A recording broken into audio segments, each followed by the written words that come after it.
this is the second part of our look at Cambrai, and in particular 185th. And it forms really part of a journey that we've been going through for this branch now, I think, since 2006.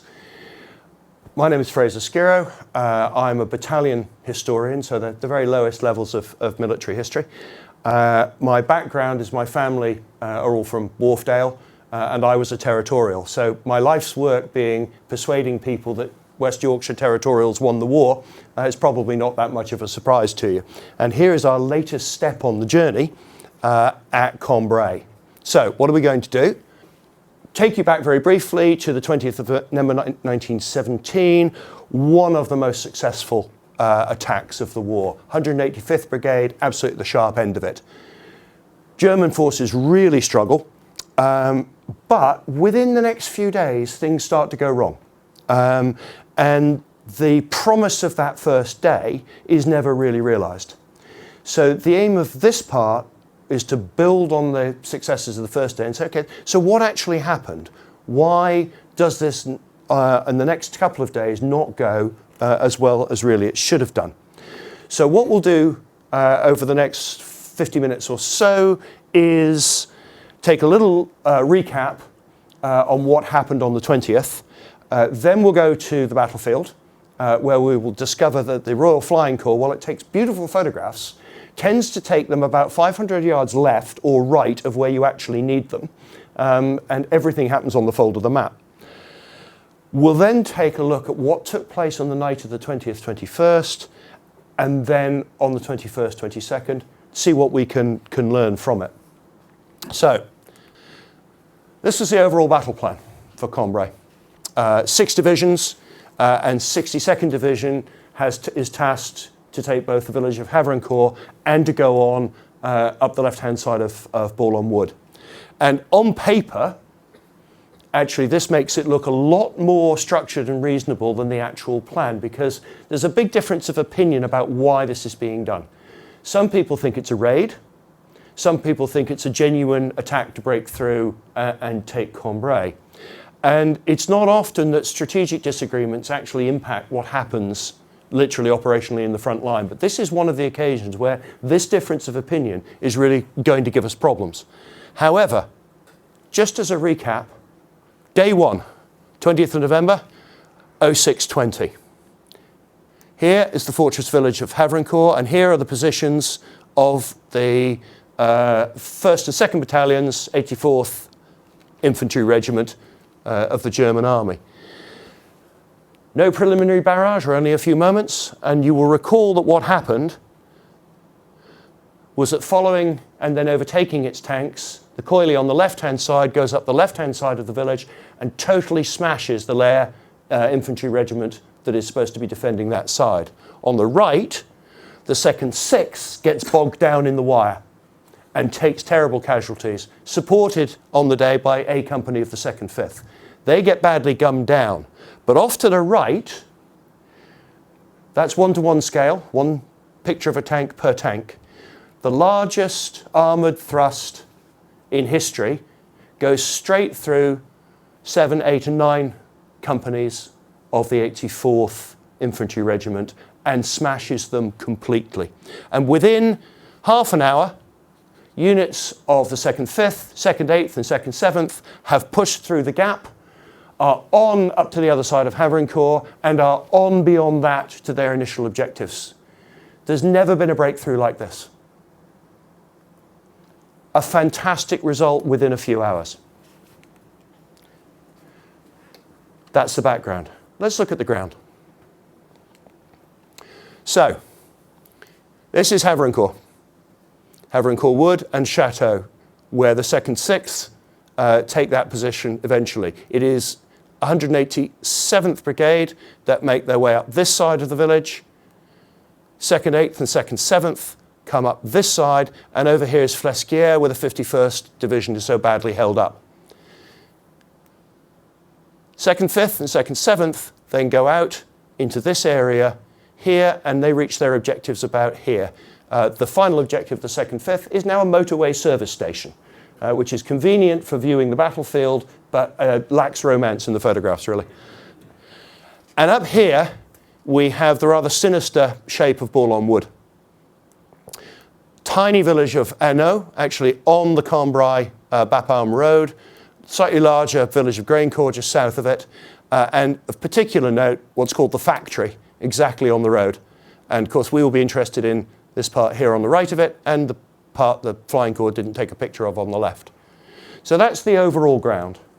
And if we zoom in very slightly, here we have the back of the Hindenburg line that was penetrated on the day, and the open fields through Hainaut, Havrincourt, and the road, and I suspect a crosswire from the aircraft taking it. For somebody hanging over the side of a wood and canvas aircraft with a glass plate camera, these guys do a pretty good job, I reckon, even if they could aim a bit better. So that's Hainaut, that's Havrincourt, and that's the factory.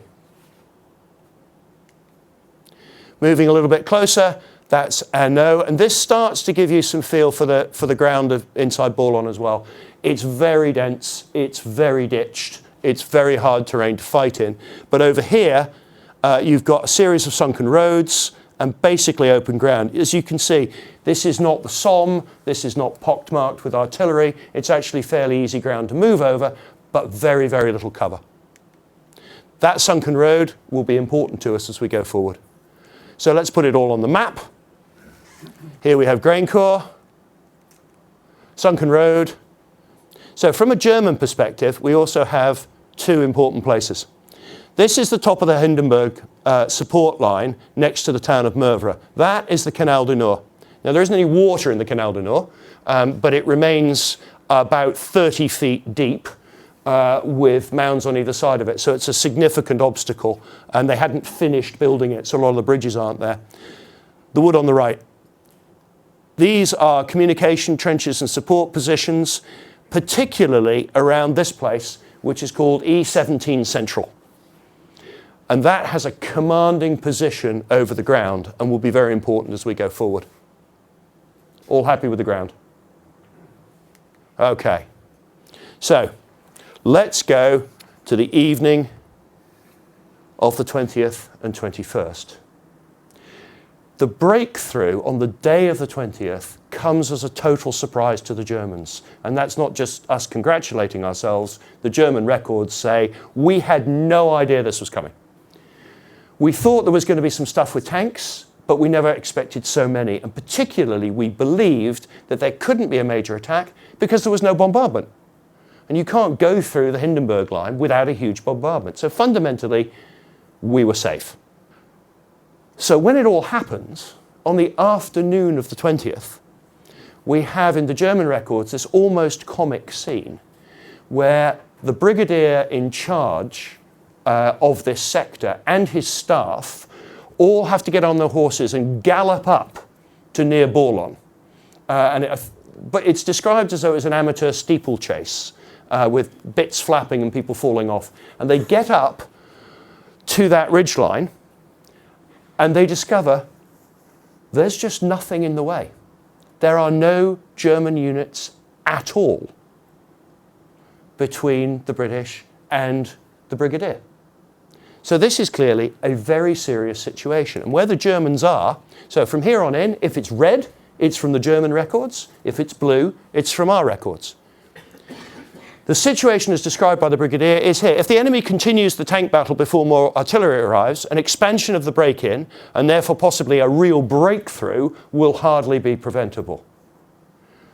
They are convinced that day one is one of a series of similar scale attacks. And it really hasn't gone well. You can say LIR is Layer Infantry Regiment. These are not first-class troops. But basically, 3 regiments have been destroyed. The infantry division holding the Havrincourt sector is reporting almost 4,000 missing, most of whom are prisoners. Flesquières, they've lost it. Unfortunately, we don't know they've lost it until quite late because they withdraw during the night. So at this stage, they know this and we don't. Havrincourt and Hainaut are fundamentally lost, and particularly the artillery's gone. They now have 2 divisions that have no artillery. Some of that is because our counter-battery fire has taken it out. Some of it is because they've had to move. And the German standard operating procedure of the time was get the guns in position, unload all of the ammunition, and then get the horses and limbers out of the way. If you then have to move, you don't have time to reload the ammunition. So they've moved the guns very quickly, but they have no ammo for them. And they are basically saying, artillery's in the wrong place, artillery has no ammunition, the reserves are going to be 2 days. You just have to hold with what you've got. This is not a great situation for them. The British, however, are in a completely different position. Thousands of prisoners have been taken. 7,000 yards of penetration into the enemy position. They're going great guns. But on the evening of the 20th, they don't know what they're going to do next. Because the orders to continue the attack will only turn up at 7 p.m. on the 20th. And the order is the attack will be continued. But nobody has planned for this, because they've not quite achieved the objective. So, on the night of the 20th, the 185th is bivouacked down here.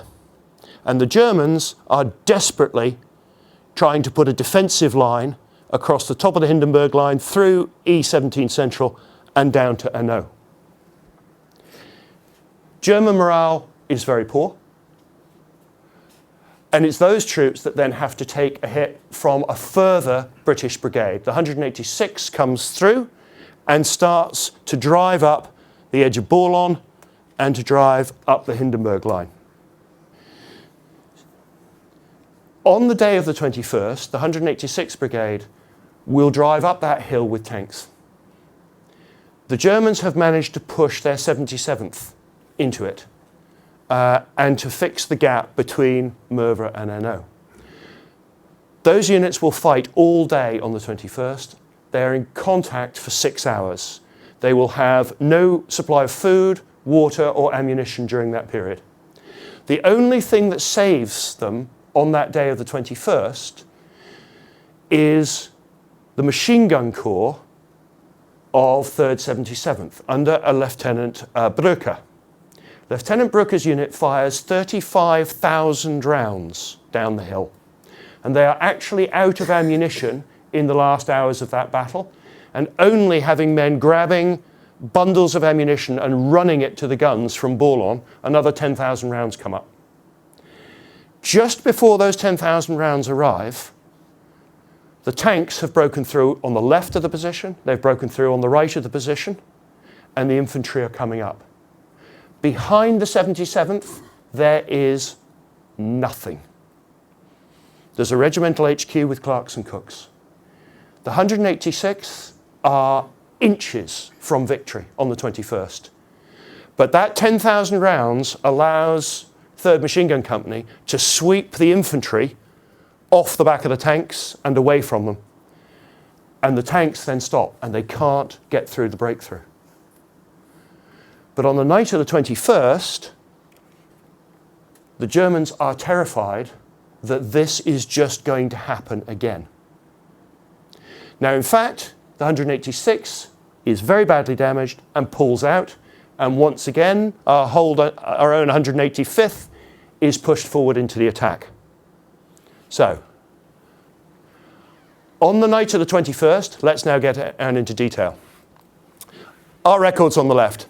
The general situation on the 21st was somewhat vague, which is quite an omission for the divisional records. A lot of the units, we just don't know where they were. And the reason for that is they don't really know where they were either. But the division is going to be relieved at the end of the 22nd.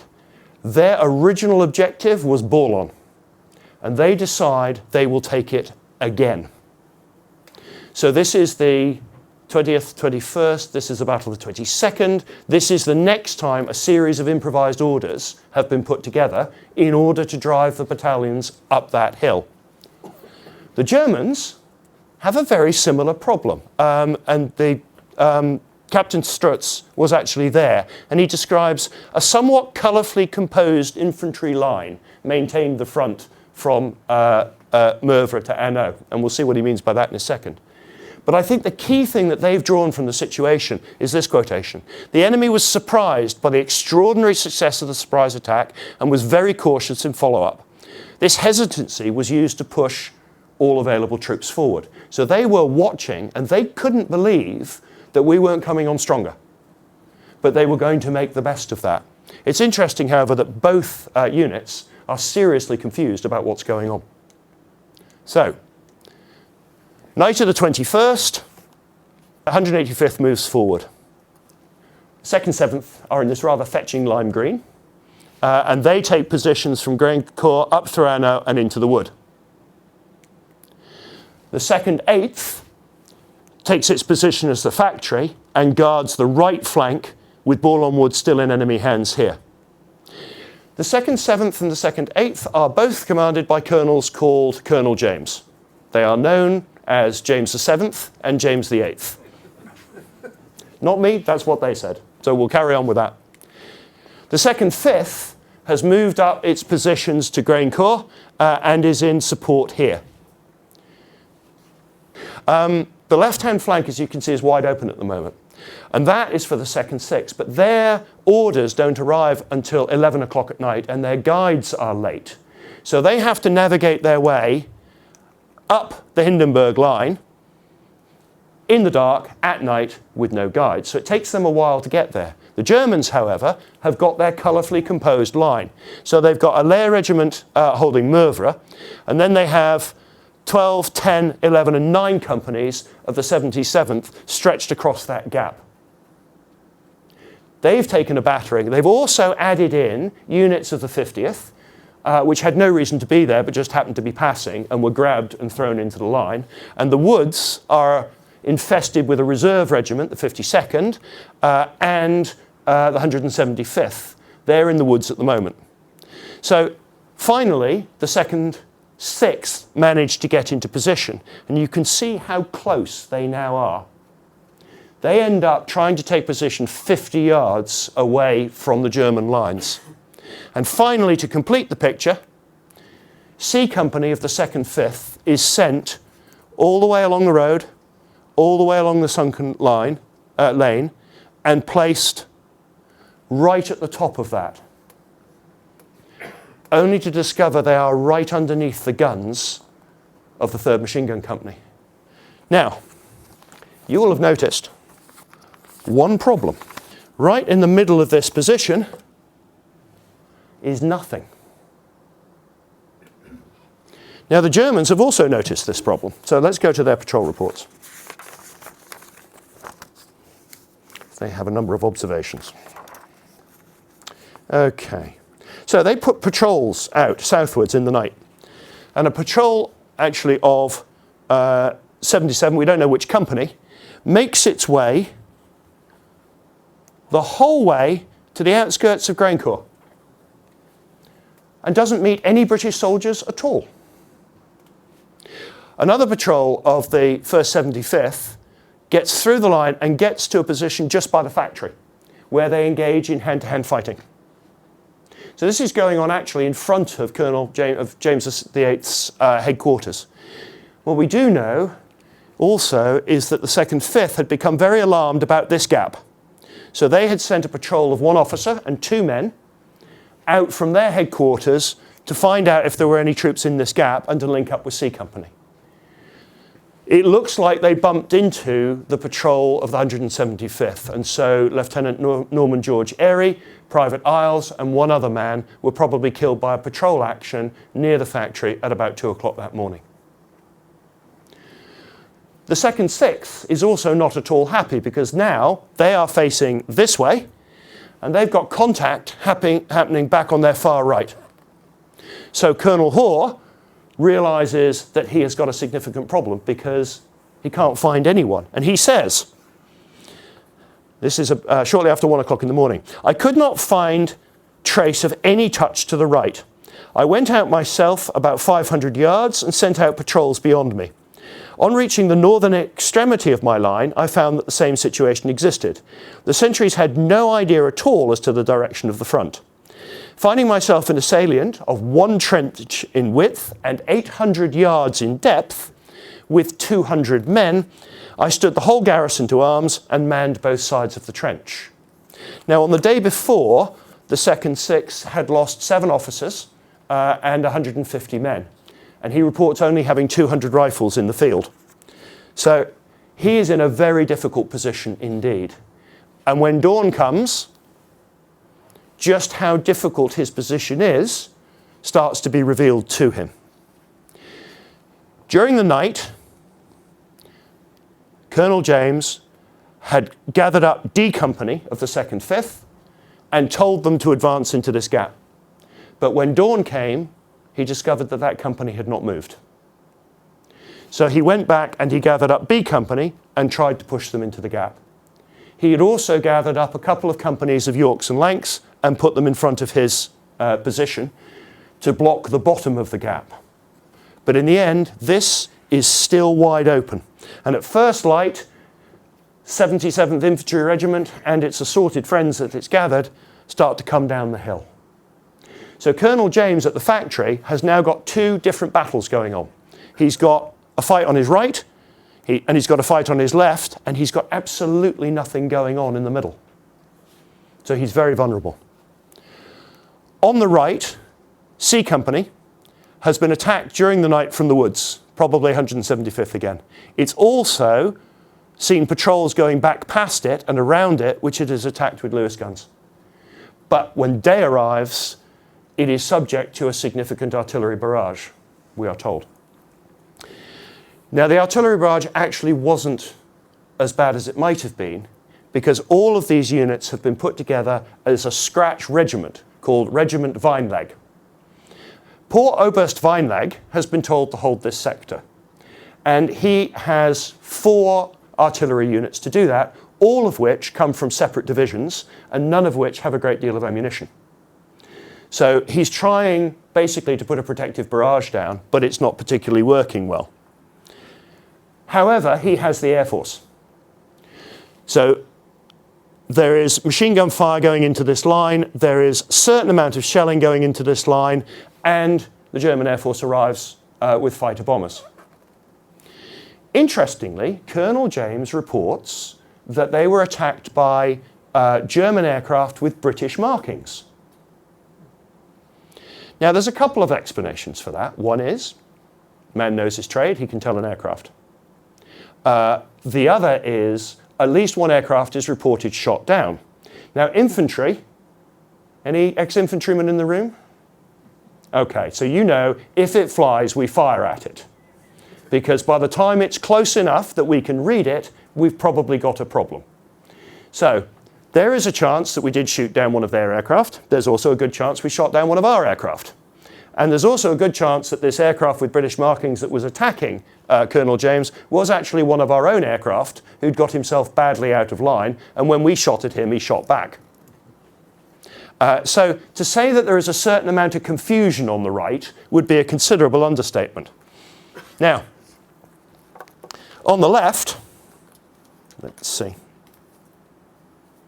The Germans described this part on the left as patrol fighting. So there's B Company going up into the line. There is patrols moving back through the gap in order to continue the attack on C Company.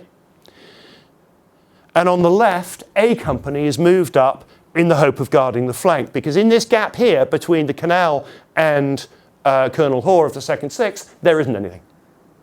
So they're using another company to block that line.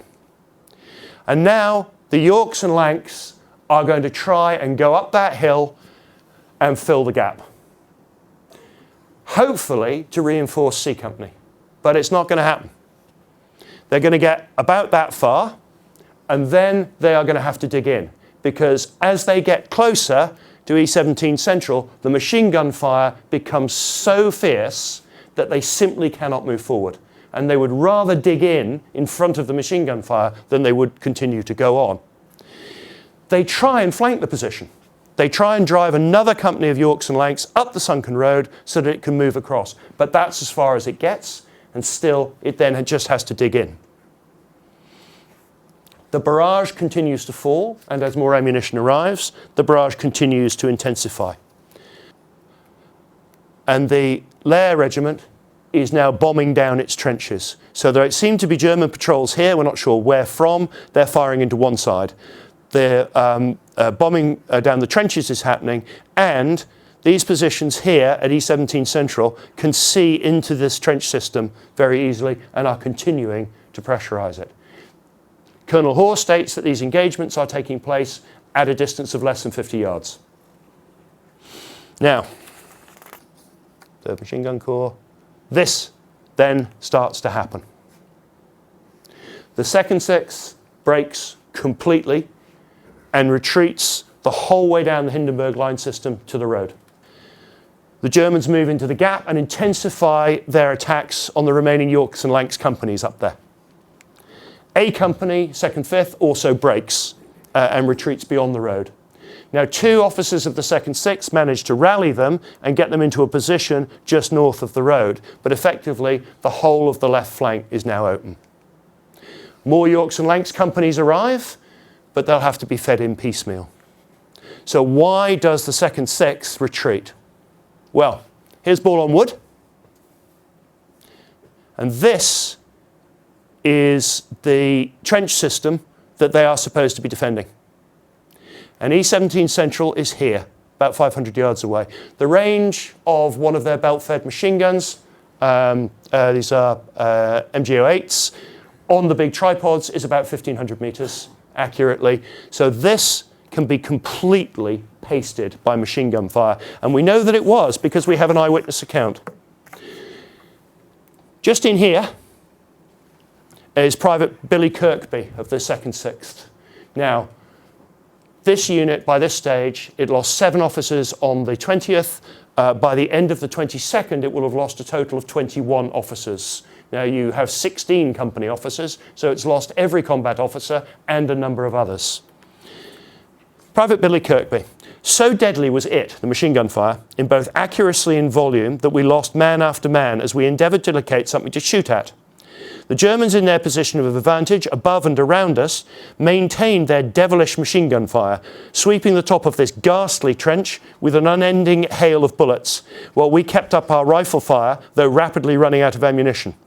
Lewis guns had jammed, the gunners swearing away as they fought, without success to bring them into action again. In the battles of the 20th, when many of the officers were killed, a lieutenant, now Captain Morehouse, had gone down into the Hindenburg line, had gathered the survivors and had driven them up through the Hindenburg line and into Havrincourt, basically recovering the position. In the crook here of this position is Captain Morehouse, and he is now going to attempt to direct the fire of the battalion onto the German positions. In order to do that, he has to be able to see them. So he puts his head over the parapet, standing next to Billy Kirkby, and a machine gun bullet blows the top of his head off. He drops into the bottom of the trench where 3 other members of the 2nd 6th of Billy's section are already lying dead. And at that point, unsurprisingly, the 2nd 6th breaks. And down they go. And that happens here. So where are we left at 11 o'clock? The left wing is in chaos, and the right is seriously hard-pressed. And although Lieutenant Stewart and Moore down here have rallied and got some kind of defensive flank here, the Germans really are in a position to make their way down and secure that attack. Behind us at this point, almost nothing. If they break through, they will be back in Havrincourt by the end of the day. And there's something very strange going on here. Because you'll remember that D Company, which was told to move up, didn't. A Company that was told to move up, not all of the platoons went. And when it did get into position, it broke. The 2nd 6th broke. And as the morning goes on, other units begin to break. So although the Yorks and Lanks are coming through, still they can't get to the top of the hill. Still they're having to dig in. They're actually starting to pull back. And although A Company, with 2nd 6th, with all of its officers dead and now under the command of the RSM and the colonel who is wounded, they take them back up the Hindenburg line in person, led by the colonel. The RSM will get, interestingly, a military cross for this. Now, I thought you could only have a military cross if you were an officer, but apparently, as a warrant officer first class in the correct circumstances, His medals are currently on sale for $6,500 Australian dollars on eBay. I have no idea how much money that is. They're trying to get back up the hill. But Colonel Horse says, at 2 p.m, I saw these companies, the Yorks and Lancs, streaming back to the factory. It should be remembered that they were very tired and short of officers. I could not stop them short of the factory. I gradually got them into a line below the crest where they remained. I could not induce them to extend up to the Hindenburg line, and eventually filled the gap with the 2nd 5th West Yorks. They're fighting this company by company and platoon by platoon, and it is really, really not going well. But although they're moving up, Colonel James is essentially having to take these battered companies and extend them even further in a line across the ditch. We've now got a situation where there's about 10 meters between riflemen. So this is barely a line that will work. Everything is very, very fragile. However, the Germans suddenly have another problem, because over here off the map, 36th Ulster Division attacks. Now they don't know, they can't see that attack. But at 2:30, suddenly all the German fire stops. This whole section of the battlefield goes quiet. Now they are hurriedly digging in and resupplying and trying to get their act together, but they are also very bemused by what's happening. What's happening is actually even more fascinating, because Colonel Wood of the 77th has drawn back 12th and 10th companies, so that's Gibmeyer and Mena, have been pulled back. Why? Because unbeknownst to 185th, Merva has been lost. And the Germans are having to throw the whole of that Lair infantry regiment into Merva to try and take it back. The Lair infantry regiments on the 20th broke and surrendered in massive numbers, and the 77th has no confidence in them. So they are pulling their own companies back to form a defensive flank, expecting their comrades to break. And at this point, about 4 o'clock in the afternoon, there is another massive gap. These units are completely isolated, ripe for driving an attack in. And at 4:30, the companies of the Yorks and Lancs are gathered together and pushed forward into that gap. And they don't get anywhere. Because in order to cross that gap, you must cross directly in front of Brücke's 3rd Machine Gun Company, which has been resupplied. And they just can't get through. And by 5 o'clock, this is November, it's dark. And that is that. And the 62nd Division has failed on its final attempt to take Bourlon. And to some extent now, this whole attack has failed. Because as we've been doing this, the German 214th Division has arrived with full artillery. There are divisions that are arriving directly from the Russian front and being unloaded off the trains, ammoed up and marched into the position. And the resources available to the Germans are doing this and this and this. Meantime, the resources available to 62nd Division are dropping the whole time, because the light casualties of day one is no longer the case. So, where does this leave us? Both sets of units write after-action reports. 62nd Division are actually very pleased. And the thing that sticks in everybody's heads is they broke through, they took Havrincourt, they got all the way up there. And there's a number of reasons that they have to be pleased. First off, this was the first real trial of a new set of basic tactics, which were about platoon level fighting. New weapon systems, new tactics have been put in. The platoon and the platoon commander have become the most important person on the battlefield. And at a platoon and company level, this battle's gone very, very well. There have been some moments of stickiness, but actually the guys have performed very well, and they pay tribute to the training and preparation that went into those companies before the attack, because on the day it worked. They're also fairly pleased that they managed to concentrate their force, particularly their tanks, in such a way that they could break through a Hindenburg line. Some of these officers have been on the Somme, and they have spent weeks advancing a few hundred yards. This just feels amazing. So they're very pleased with that. They've also decided that tanks are a good thing. So they reach the exact opposite opinion of the 51st Division on their right, who think that tanks are an absolutely terrible thing. They've decided they can trust them to break wire. They don't need a bombardment. They've decided they can trust them in day-to-day fighting because they can communicate with them, they can call on them, they can take out strong points. But they've also discovered some reservations, and it's not about the fighting abilities of the tanks. It's about how difficult they are to resupply. So if you've got one of these tanks, you drive it into battle, and then you're expected to drive it home. It goes back to something called a tankerdrome. So that they need an extraordinary amount of fuel, oil, ammunition, and spares to keep them going.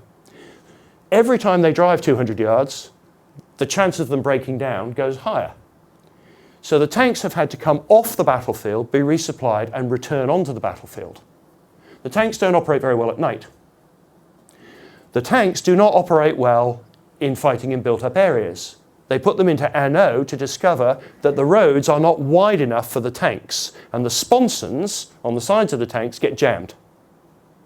When they take them into Bourlon, Bourlon's houses are 2 stories. These are infantry support tanks designed to fire into trenches and strongpoints. Their guns will not elevate enough to take out the top floor. And when separated from their infantry, they're vulnerable. So they've got some worries about this. They're also pleased with moving their reserves forward, because one of the reasons they get as far as they did is that before the objectives were taken, the reserve brigade, the 186, was already moving forward. So it wasn't a case of arrive, consolidate, wait 2 hours for the reserves to arrive. The reserves walked through them immediately after, which was the reason they got as far as they did. But then there was a fatal problem with moving reserves, because a decision had been taken that until Flesquières on the right flank had been captured by the 51st, they would not go the whole way up the hill. They'd stop at Graincourt and at the factory. Now we know in hindsight that had they pushed on, there wasn't anything there. So the original plan at that point could have worked with a couple of hours more daylight and perhaps a little bit more oomph. On the 20th, they were yards from success. On the 21st, they broke through twice and they couldn't exploit it. And on the 22nd, the enemy retreated out from front of them. But still, they could not get up that hill. Now the Germans, they're also quite pleased with the outcome, but for very different reasons. Because they look at the whole period of this fight. And their first success is, we've still got Cambrai. We've still got Bourlon. And from Bourlon, we can see pretty well the whole way back to Havrincourt. So the positions that have been taken on that hill are completely untenable. And sooner or later, the British will have to pull back. So we can now take our time, we can assemble our counterattack, and in a week or so's time, we can basically blast them off the side of this hill. They were very comfortable with that. They know they had no reserves. And they are astounded that it took us so long to get troops into the right position to push through, because in their doctrine, they would have been up and around it. And they come to the conclusion that the British Army was so surprised by its success that it didn't know what to do, that it didn't have an overall offensive plan, and that it didn't have enough troops to exploit. It's hard to argue with any of that. Their anti-tank tactics. The 51st are held up by a specialist anti-tank unit at Flesquières, but that unit's pretty well wiped out. The Germans took their anti-aircraft guns, which are mounted on trucks, and drove them to different places in the battlefield and used them as anti-tanks, artillery. So they basically invented the tank destroyer on the fly on the afternoon of the 20th November. The guys who got medals, however, I'm sure medals went to the 77th, the guys who got medals were the railway logistics staff, not a group of men you often hear praised. But actually, as far as the Germans were concerned, it was the ability to move reserves by railway that won this battle. The infantry hold as they should have done. And Struts very proudly quotes, "A swift and vigorous assumption of the offensive is the most brilliant point in the defensive." But both of them end up with much to think about. And for the benefit of folk at the back, I'll read this. Germans: "If these machines broke through the trench lines, the defenders believed themselves to be threatened from the rear and they abandoned their positions." The British: "Once tanks had passed through their trenches, the enemy surrenders without much opposition, provided our infantry were close." Now they're writing this about a week later. But if you look at sending tanks into Hainaut, sending tanks into Bourlon Wood, sending tanks into Bourlon Village, on reflection, both sides realised that you don't have to send the tanks into the village. The moment you drive the tanks round the back of the village, people will run. All you have to do is keep the infantry close to the tanks so that they can follow up. As I say, interesting the parallels. Both sides are thinking this through. German conclusion: "If the English had been more audacious and skilled, they would have moved their reserves closer to the front. If this had been done, it would have been possible to break through with their cavalry and attack the rear of the German front, which was wholly free of reserves." 62nd's version of the same thing: "When it is the intention to penetrate right through the enemy defences, the troops who carry out the main attack on Z Day should not be expected to attack again on Z+1. And in the case of these units, Z+1, 2, 4, 5, and 6. 62nd will be engaged in piecemeal attacks going through Bourlon Wood." Now you can see the way they're starting to think about this already. The Germans are now starting to think about mobile anti-tank units.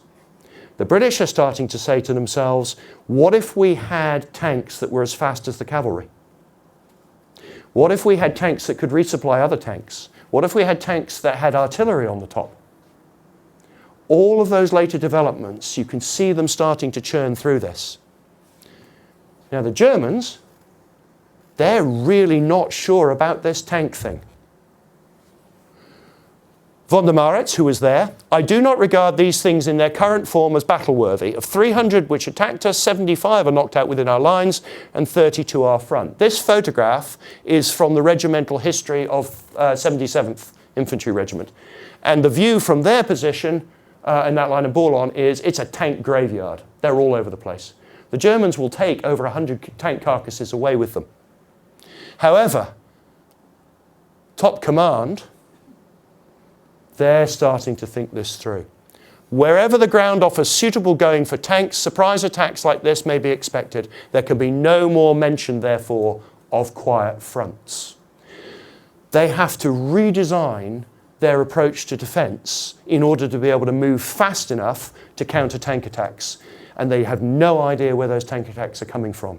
So they have to spread themselves out far more thinly and then look at ways of concentrating and moving. That's terribly complex with divisions. So this battle really gets amongst them. But for the last word, probably from the 62nd Division's points of view, is actually a quotation from a year before, May 1916.